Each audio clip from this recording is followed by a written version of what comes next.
Here we've got a question that's asking us to verify that there's a certain solution to a certain differential equation. Now remember, the word verify is different from the word prove or show in that we can already assume that we know this.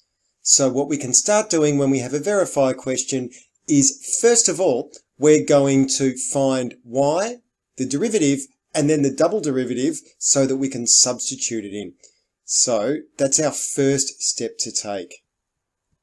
So derive and derive again so that we can substitute it in. Now looking at this, it might actually be easier if the first thing we do is expand y and get rid of these brackets. Seeing we're going to have to use the product rule again and again, it might be easier to have separate terms. So I'm going to start off by writing that y equals 3e to the 2x minus 5xe to the 2x. And there's my y value.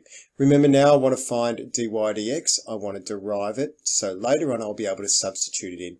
And the first term then becomes easier to derive. So there's 3e to the 2x. The derivative of that is 6e to the 2x. Remember, the 2 doubles this, and we get that. Now we have to use the product rule again, but it's relatively simple. Remember, when we use the product rule, the first thing we do is take the derivative of the first part, which is 5x,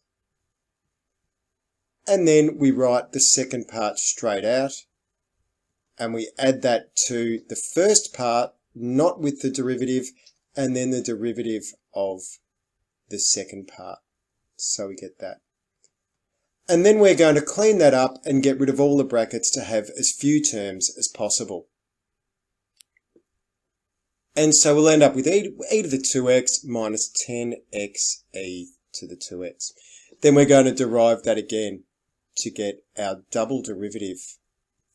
And it's the same process basically. So we'll end up with 2e to the 2x minus 10 outside of e to the 2x.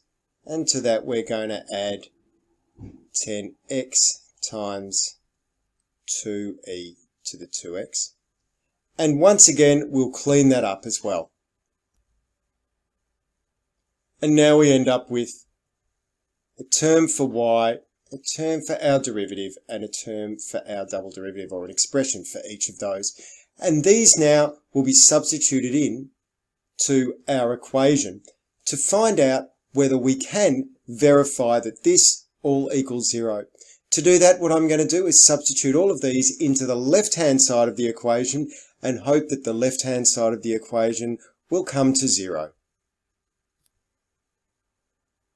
And therefore, the left-hand side will become the double derivative first, so negative 8e to the 2x minus 20xe to the 2x minus 4 times the derivative,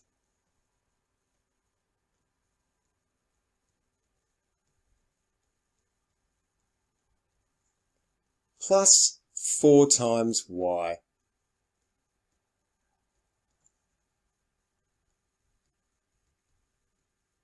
We'll just squeeze that in there.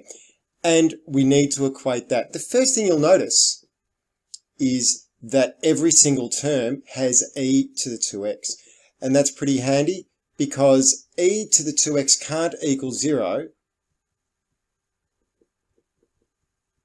And therefore we can just cancel them down. So now our substitution becomes much more simple as I cancel everything down. So it goes from there, there, there, that becomes a 1, there, there, and there, and I should have had a bracket there. Which means I'm going to end up with negative 8 minus 20x minus 4 plus 40x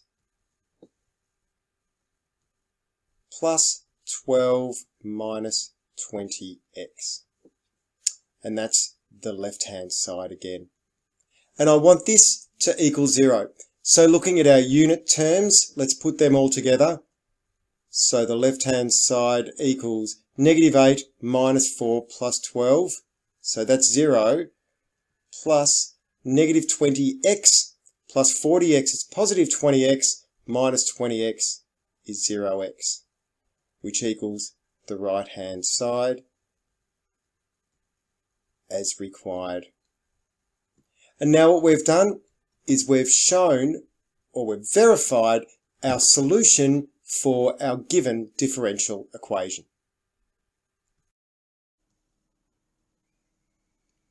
If you found this video helpful, please subscribe or like. Thanks.